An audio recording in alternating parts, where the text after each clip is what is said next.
So for someone, on behalf of all huge artists that perform around the world, what's the difference in performing for your hometown?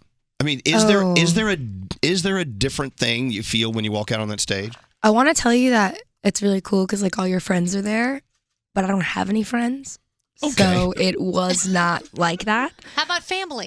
Family was there. Okay, that's family good. was there. That's good. You know, it's funny. I'm a tough egg to crack sometimes. I could be a bit emotionally unavailable, which is why I think my music is so emotional. You know what I mean? It's because it's kind of where I get all that out, and then in my real life, I'm a tough egg to crack. But you know, so if I'm really focused during my show usually, and in New Jersey, I did get a little choked up. I was sitting on the stage and I started telling the story, and it was funny because I could see my managers looking at me like, where is she going with this? Oh my gosh. And I sat down and I was like, you know, my name is Ashley Nicolette Frangipani, and I was born at JFK Hospital in Edison, New Jersey. I got a little bit older and I was a Pop Warner cheerleader in Clark. I graduated from Warren Hills High School. My boyfriend got his license before me, and I used to sit in the parking lot at Garden State Plaza and listen to mix CDs we burned and think about our future. My parents met and married at Fairleigh Dickinson College, and everything about me, every fiber of my being was made here. And I'm so happy to get to be on this stage with you guys tonight, because now playing a concert at Prudential Center in Newark, New Jersey is on that list of stuff I've done in New Jersey, Wow. which is pretty cool, you know? By the way, she just gave the Chamber of Commerce of New Jersey speech. You Seriously? named every very local. I know. You're a girl Have from you been Jersey. back to Garden State Plaza? Because it is so good now. I have, and it's super amazing to walk through, and it's cool meeting fans there too. You know what I mean? Because there's a different thing when you meet fans in New Jersey, because they're excited, and I guess they're a little they fan out a little bit, but they're also kind of but you're also just a girl from New Jersey, so we're not that excited. You know what? You're more relatable because you're of them. You know, and it's like you're from the same place. It's And they so look cool. at you like, maybe I could do that. Oh, that was the thing. That's why I think I told that story. It's because I wanted everyone to know, it wasn't written in the stars for me. I wasn't born into some family or born or it wasn't. I wasn't auditioning for American Idol when I was 6, you know what I mean? It wasn't that kind of thing. I was literally 19 years old sitting in a mall parking lot and having not a clue. And then 6 months later, my whole life changed. You know what I mean? Do you ever sit and think about that and think wow, I'm so lucky. Not that there's not talent to go behind it, but do you ever sit and just go holy crap, this is what I've accomplished? Yeah, I mean, that's totally what motivated part of Hopeless Fountain Kingdom in me being so obsessed with the Romeo and Juliet element of it, because it's this idea of star-crossed lovers, the idea of things being written in the stars. I think that when you are a musician, and a lot of people find it in different ways. They find it through faith, or they find it through charity or whatever, but you're just looking for an explanation because you're thinking there must be something divine or something, that has interfered with my life to bring me such greatness and such a blessing, you know what I mean? And so for me, when I was going through all the Shakespeare stuff, it was I get that. I know what it's like to feel like it's written in the stars. That's what it feels like for me. So I don't really know why it happened. And I do think I work very hard. But I do think that someone was kind enough to sprinkle a little bit extra glitter on me when I was baking in the oven, and I'm excited about that. By the way, if you're just turning us on, Halsey is speaking to us, and you just missed an incredible performance, which was not recorded, by the way. It was all live musicians. Don't start that. Now, I think it's really important what Bethany just brought up, and to ask you that question. Yeah. Because I watch on the sidelines. I see you doing these huge arenas. I see you traveling around the world, wearing fabulous hair. Fabulous clothes, and it's got to be. It's not real, I guess, but it's as real as it can be.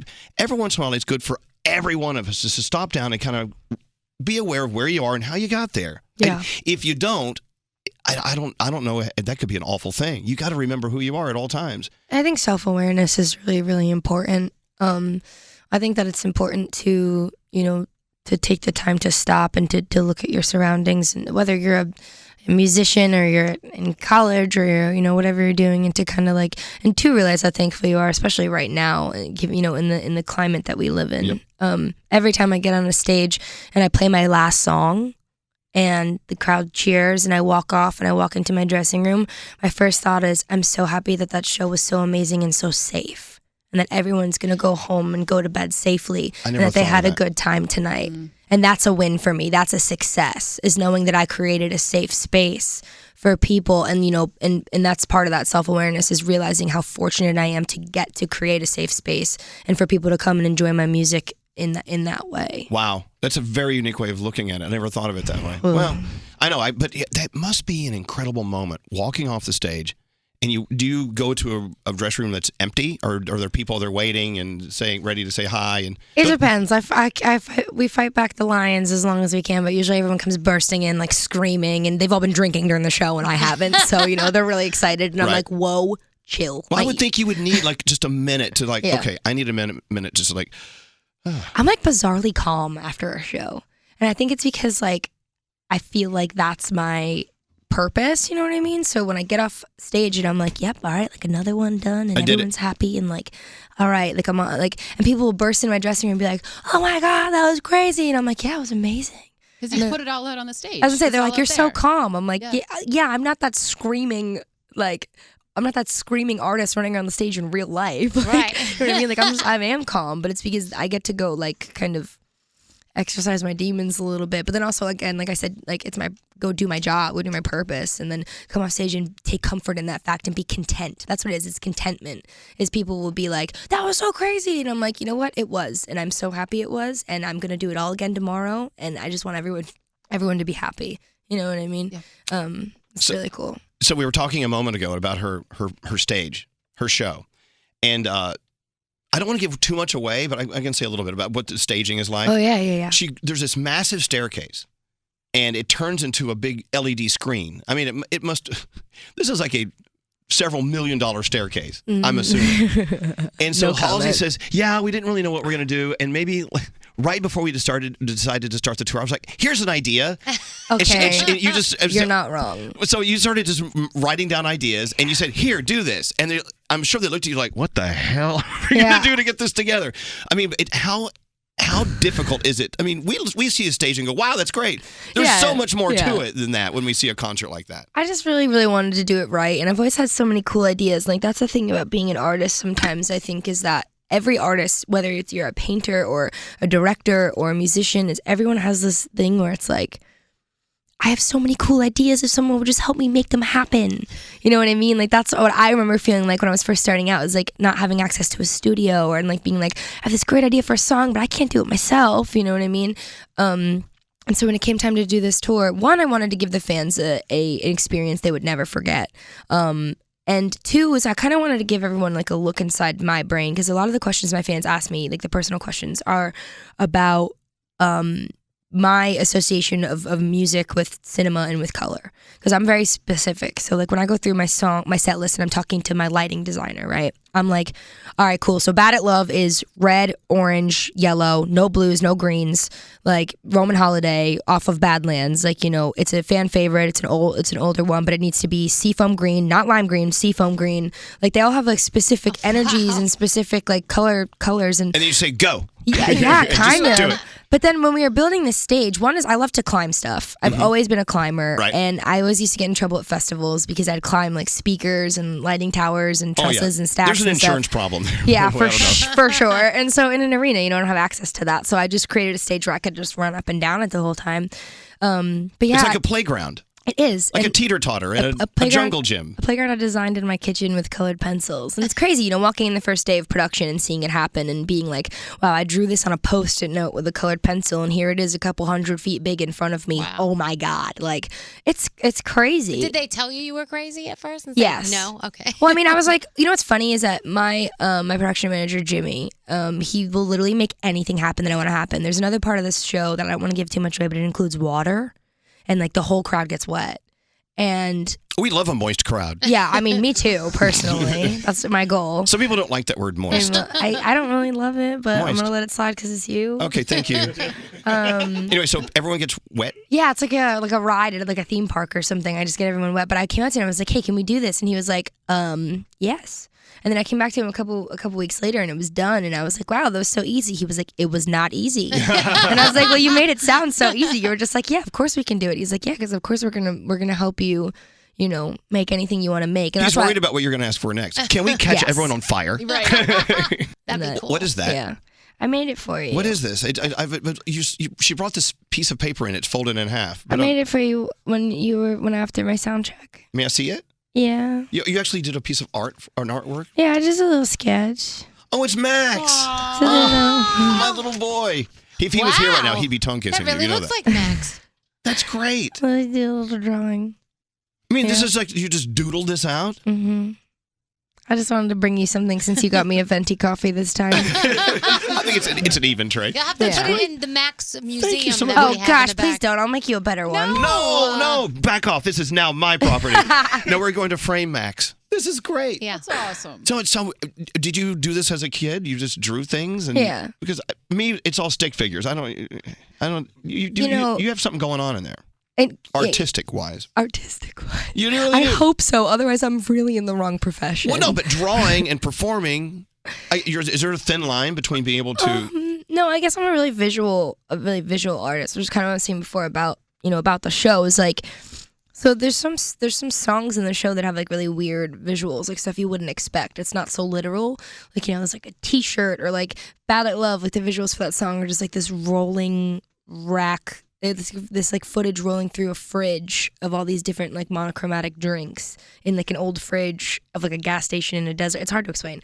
But every time I make a song, I see a visual element that comes in hand with that, and that's why I tried my hand at directing videos on this cycle. How'd you do? I think I did okay. I got a VMA nomination for Best Cinematography, so I'd like to think that that's a big win for me. Technical award was super cool. Didn't get a single on-camera award, didn't get anything, but as far as music videos go, I was like, that was a nerd award. I was like, yes, I know. Nerd award. I mean, 10 years ago, would you ever imagine in a million years you'd be getting an award for that? Absolutely not. No. But that's the weird thing about being an artist, though, is I always tell everyone, I probably won't be a musician forever. This is a part of my life. It's a phase of my life. And it's a phase of my artistry that I love. But if you asked me when I was 18 years old what I was, I would have been like, oh, I'm a painter. Like, oh, Ashley, like, what do you do? I would have been like, I'm a painter. And like, a couple years later, here I am. And it's like, well, what do you do? And it's like, oh, I'm a musician. And then, in 10 years, someone would be like, what do you do? I'm going to be like, I blow glass. I don't know. I make pottery. Who knows what I'm going to do. And you'll know it when you get there. It's nothing you're planning. Yeah. You just kind of drive down the highway, and when you see the right exit, you take it. And yeah, I also just like beat things into the dirt, like people, not actually beat people into the dirt. Let me explain what I meant. Oh my God, that sounded awful. I just like put so much of myself into something that I think I kind of like, not abuse it, but I use it up really quickly. Right. You know what I mean? And like creatively, it's the same way. Where I just like become so absorbed in something and so obsessed with it that I use it up really quickly. Do you ever try to analyze that? Do you ever try to analyze yourself? It's really the worst thing to ever do. That's like kind of what making an album is like. Yeah? Is analyzing yourself. Yeah, it's really funny. But then it can't all be nice. It could be bad stuff too. I mean, awful. You learn like your dark rooms and your good rooms. Yes. And sometimes you write a lyric and you'll be like, is that really how I feel about something? I'm dark. Oh my gosh.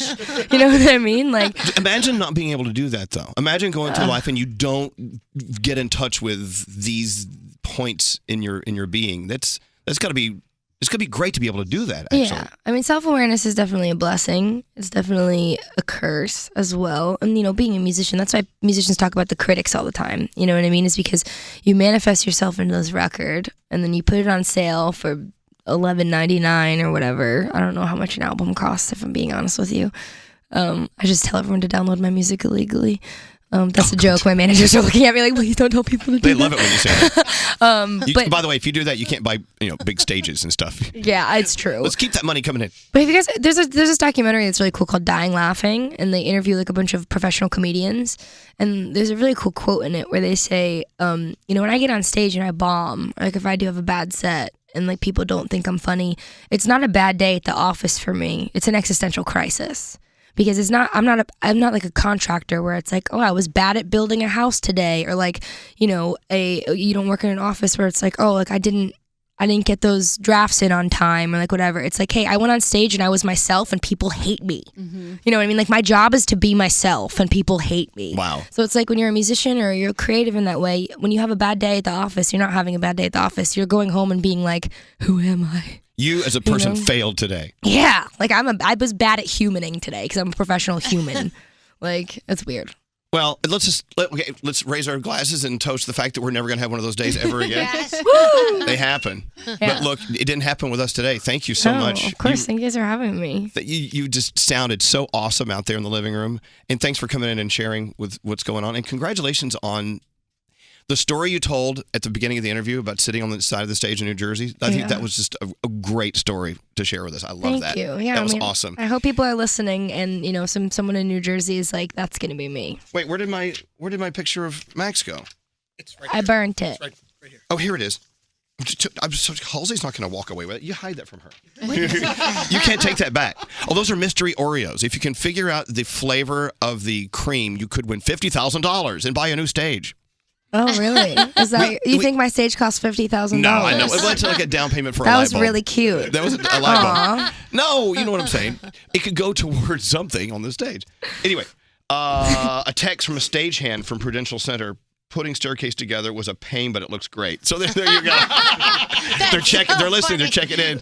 That Halsey, she's a pain, but she looks awesome. Okay, you know what's really funny is he's probably really pissed because after the show, Prudential Center got me a bike.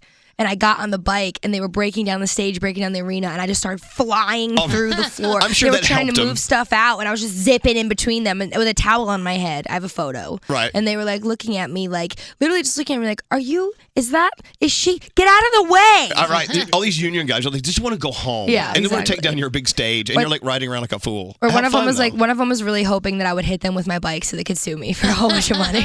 There is that. Yeah. Halsey, if she's coming to town, hey, you got to see her. We'll be at our Jingle Ball here in New York City. Ooh. And I think Philly. You feel? I don't know. I don't know which ones Yes, are Philly- announced. Philly I is don't know one if we I'm allowed to say. Philly's a good one. And we did ask earlier if there were collaborations on stage with other Jingle Ball artists, and we got to look like, we're not going to tell you. So obviously that says yes. Maybe some Jingle Ball artists, maybe some people who aren't on the lineup. I'm going to bring out to surprise everyone. All right. Who knows Don't say what anymore. I'm going to do? Are you going to collaborate with a hologram of Tupac? Because that would be No, amazing. that's, Think about it. That I would have to sell my whole stage probably to afford that one. Sounds like it's worth a lot, though. So Yes. maybe. I would like to see Definitely. that now. And thank you for my Max. That was awesome. It's a real Halsey. I have a Halsey. I own a Halsey. You have A Halsey original. Bad at Love, of course. We're playing the hell out of it. And, of course, Hopeless Fountain Kingdom. Yes, it needs to be in your collection. Halsey, thank you for coming to see us. Halsey! Thank you guys for having me.